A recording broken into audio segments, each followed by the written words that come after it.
My first 70 years of my life was at Cloncurry at Elrose Station, which my grandfather took up in 1911, and then my father and then my generation went on with Elrose Station until a few years ago. If I go back to when my grandfather went there, land was up for ballot, and some of the huge big properties were then chopped into pieces and put up for ballot, and there might be 15 or 20 or something put in for a particular one, and you may be the lucky one. As part of that, you had to guarantee to develop the land, and my grandfather was lucky enough to take up Elrose. He himself lived in an upturned tank for the first 7 years he was there, and he became a driller and drilled a lot of the bores all around that country.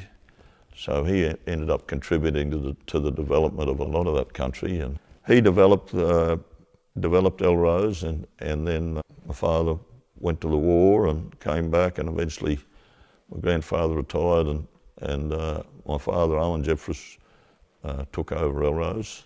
We had a big family of 8 kids, and we all grew up there on Elrose. My father employed quite a number of Indigenous people. All came from Mornington Island. The bulk of them were from the Ruffsey family. Angus Ruffsey, the main man. Yeah, there was a series of brothers, but Angus Ruffsey was probably. Angus went on to be, I think, head of police at Mornington Island. We raised cattle and sheep in those days, and we grew up with just the most wonderful people. My parents were right at ease with us as little kids being in their company. My mother would never stress if one day she found us over there tucking I think the oldest 3 of us tucking into a feed of goanna. And they were very much part of our family, and we learned a lot from them. I can remember as a kid being obsessed with boomerangs because Angus had made his own and would show them off to me. So he helped me make my own little boomerang, and that's the sort of interaction we had with them as children growing up. When I left Elrose and went out into the wide world, working was about the time that our employment of Aboriginal staff stopped. I was freshly married, spent 3 years in the Northern Territory on a place called Mountain Valley, looking after a big, very ambitious Brahman stud. And Mountain Valley joined Arnhem Land, and we had a lot of association with Indigenous workers, and I had some that worked with me the whole time around the station and around the stud cattle. They were fairly amazing because not only was there a respect both ways, but there was an incredible respect that the younger ones had for their older people. We had a famous old guy called Bandicoot Robinson, and he was getting pretty old and pretty thin by then, but every year he took a crew outside the wire, we called it, out into Arnhem Land or the free country where the wild cattle were, and would just muster and maybe for a month at a time until he got a mob and brought them back to the station. Those younger, lively stockmen, boy, didn't they jump and run for Bandicoot because they had great respect for him. And it was very obvious that when they weren't working for Bandicoot and came and mixed into the young white ringers, they didn't show off their skills anywhere near as much. They just shrunk back into their skin and just didn't show off as much, chasing cattle or what they really could do. That was in the early 70s, or the mid-70s. That was near Katherine in the Northern Territory. That was pretty well the last of the association I had with full-blood Aboriginal workers, and they were wonderful. I had two working for me, both named Bobby, and they came from different tribes, so they stayed apart and didn't associate with each other much. It was amazing, but they're both wonderful at their job. Their pay, and as bad as people might think it sounds today, their pay went into a bank account back on the settlement. They didn't drink, and didn't drink alcohol, and they lived a very, very clean lifestyle and very hard-working lifestyle.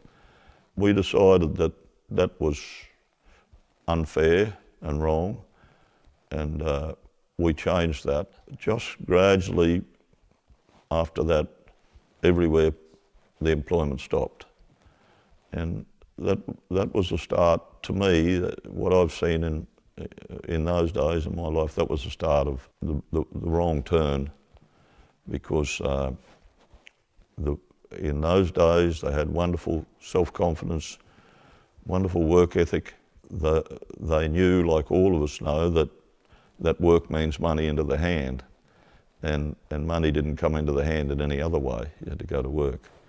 So that was the big difference, and that was the change in those days then, when we, unfortunately, they stopped being employed. And if we could only go back 50 years and change that now, while there was still a tradition of going to work, I'm sure it would be very different, because they didn't receive the full award wage, and that changed and they had to receive equal wage. So gradually they lost their employment. The incentive wasn't there to employ them anymore, and they gradually just all drifted back out of employment, back to the settlements. The same family had some female portions of the family that came down. They did housework and helped look after the kids, because my mum had a bunch of kids all in a row.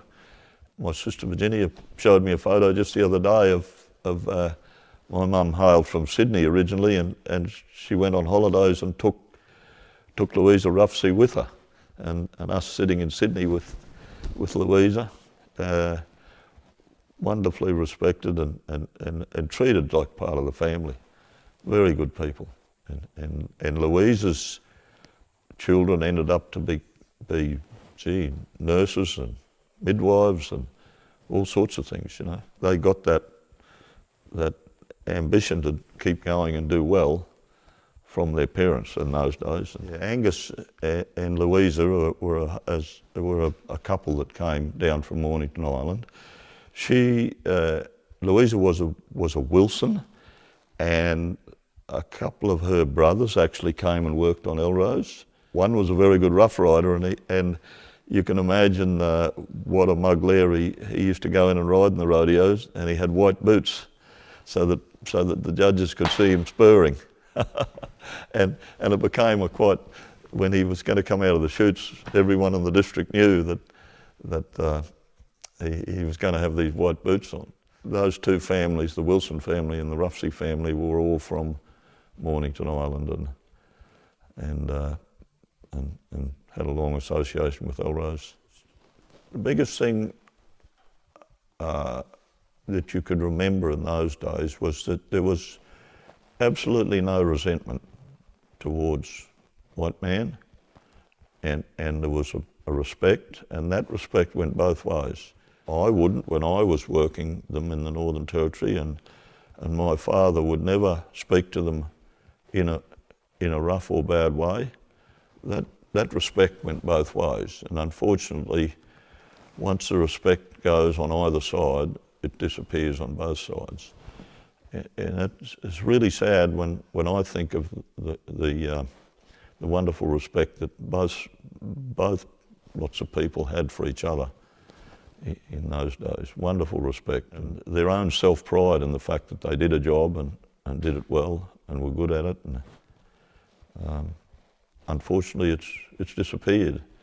And I only wish that today we could see the young Aboriginals that have grown up on settlements getting back out to work and getting self-respect, because we've gone generations now where they're not learning that off their parents, and so they've had no one to learn any ambitions to do anything. They haven't got an ambition anymore. I think that's the biggest change I've seen, and my greatest disappointment is that self-respect and that pride has disappeared, and somehow we've turned it around to a resentment nearly about what happened in the past, and a lack of respect from both sides, because there's this resentment and this feeling of guilt at what was done many years ago, and very sad.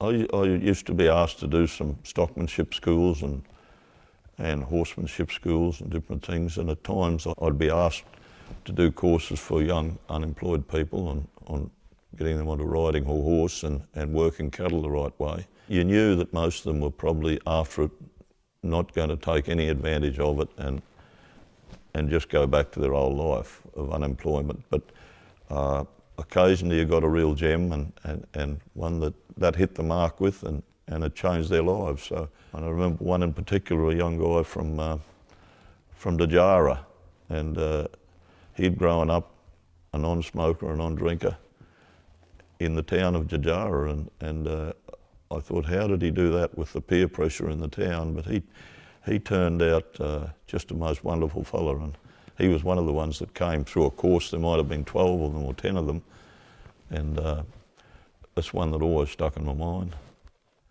I was contacted by whoever was looking after people on the dole in those days. And they contacted me and asked me would I take them. They boarded them somewhere else and brought them to the property every day. Bought them jeans, hats, boots, and I had plenty of horses in those days that I could teach them to ride on. And look, some just were naturals. You know, they really were naturals in those days, and that was the start of them.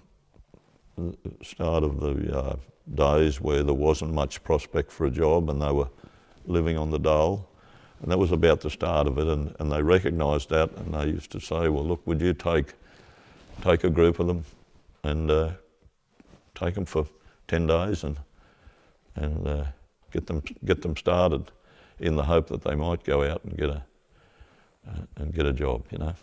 It really saddens me that to look at where we are today, because the same people aren't there anymore, or they're very rare. And a great example of that is we owned a property that joined Kowanyama, which is, as you know, a big Aboriginal settlement, and we owned a property called Collada, 500,000 acres. And when I decided to sell it, there was a big bunch of money sitting in the Indigenous Land Corporation. They had a big mob of cash sitting there, and they were to select properties to buy and turn into Aboriginal hands.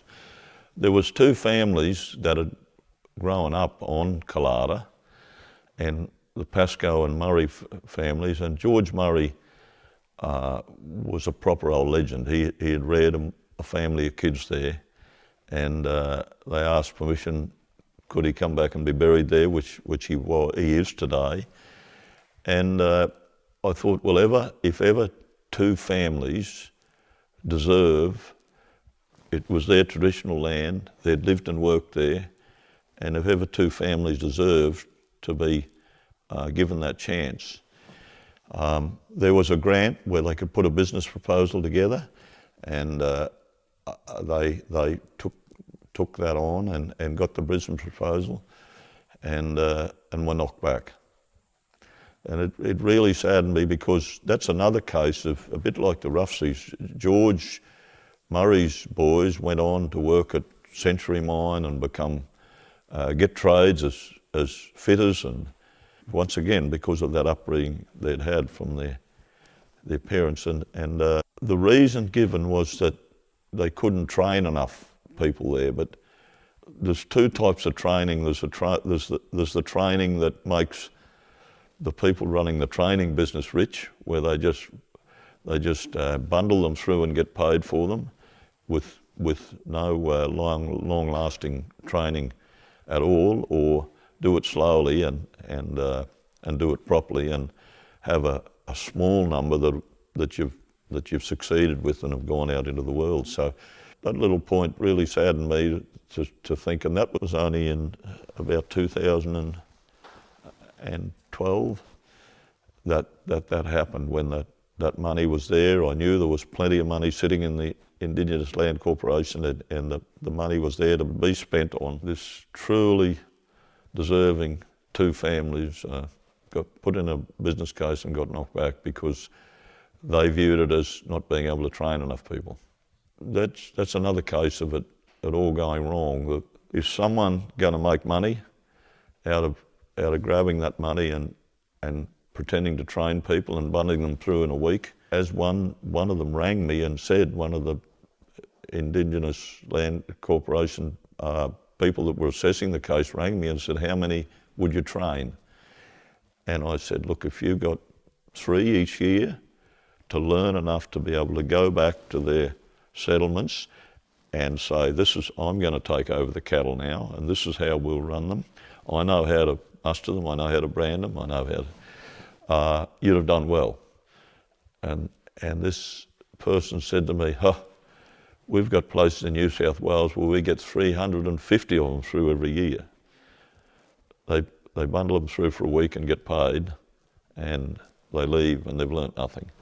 There's nothing lasting, and that was the sad outlook in those days, because to them, they needed to be able to justify it to whoever was funding them and say, look, I've trained all these people, but they didn't really train them, because it's a long term.